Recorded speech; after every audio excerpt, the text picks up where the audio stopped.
Layanan bus Trans Banyumas resmi masuk ke area stasiun Purwokerto melalui pintu barat.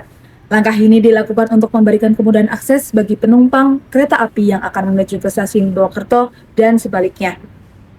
Dengan mengucapkan Bismillahirrahmanirrahim, integrasi layanan Trans Banyumas dengan PT KAI hari ini saya nyatakan dibuka dan dimulai. Sudah.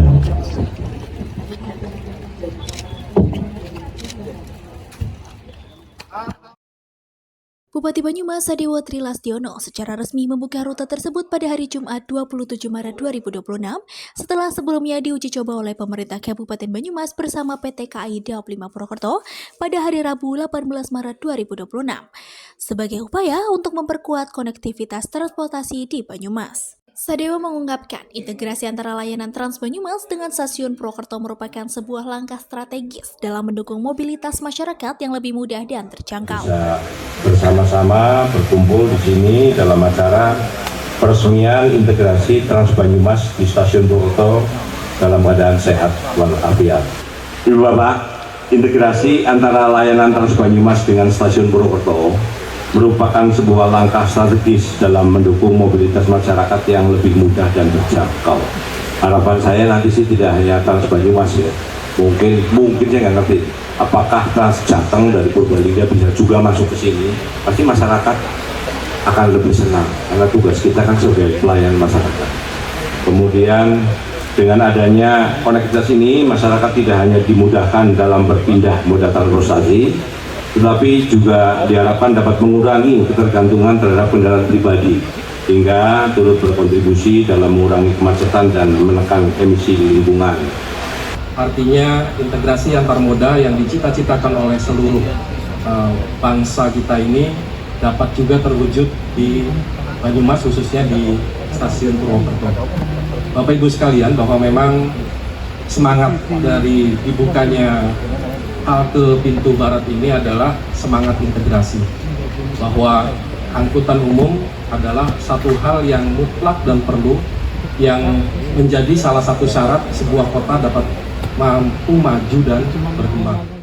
Menurutnya, dengan adanya konektivitas ini, masyarakat tidak hanya dimudahkan dalam berpindah mode transportasi, tetapi juga diharapkan dapat mengurangi ketergantungan terhadap kendaraan pribadi, hingga turut berkontribusi dalam mengurangi kemacetan dan menekan emisi lingkungan.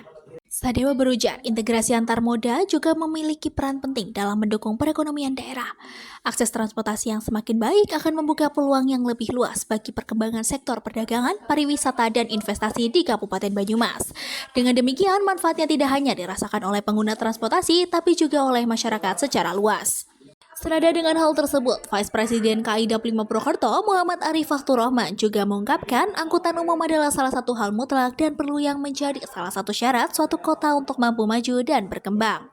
Menurutnya, semangat dari dibukanya halte pintu barat tersebut adalah semangat integrasi. Integrasi antar moda transportasi yang dicita-citakan bersama akhirnya dapat terwujud di Banyumas, yaitu di stasiun Purwokerto.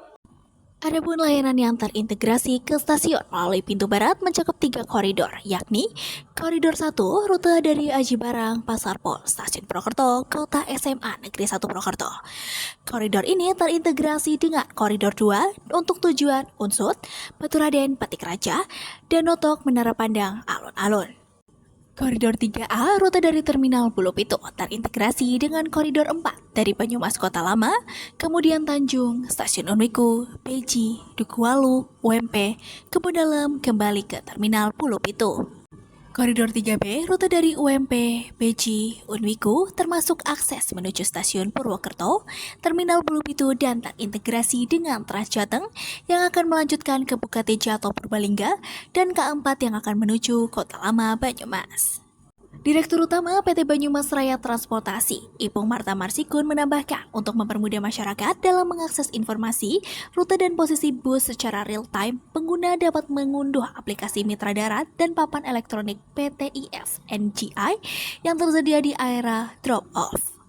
Ia mengungkapkan waktu tunggu antar bus berkisar antara 15-20 menit.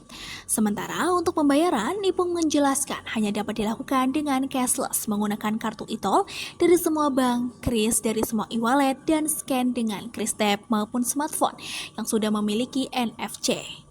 Sedangkan tarif bus berkisar Rp3.900 untuk umum dan tarif khusus Rp2.000 berlaku untuk anak-anak, pelajar, mahasiswa, lansia, dan disabilitas yang menggunakan pembayaran dengan e-tol yang telah didaftarkan. Dengan adanya koridor ini yang terintegrasi, itu efeknya bukan hanya kepada pengguna kereta, tapi saya yakin akan memberikan dampak ekonomi yang lebih besar.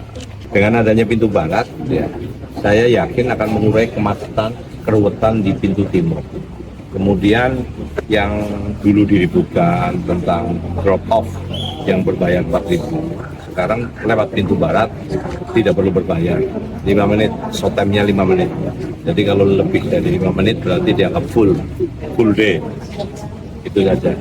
Mudah-mudahan kolaborasi ini bisa berlanjut, berkembang ke tempat titik-titik yang lain. Antar moda ini dampaknya bukan hanya untuk penumpang kereta yang ada di stasiun, tapi juga buat masyarakat Banyumas keseluruhan.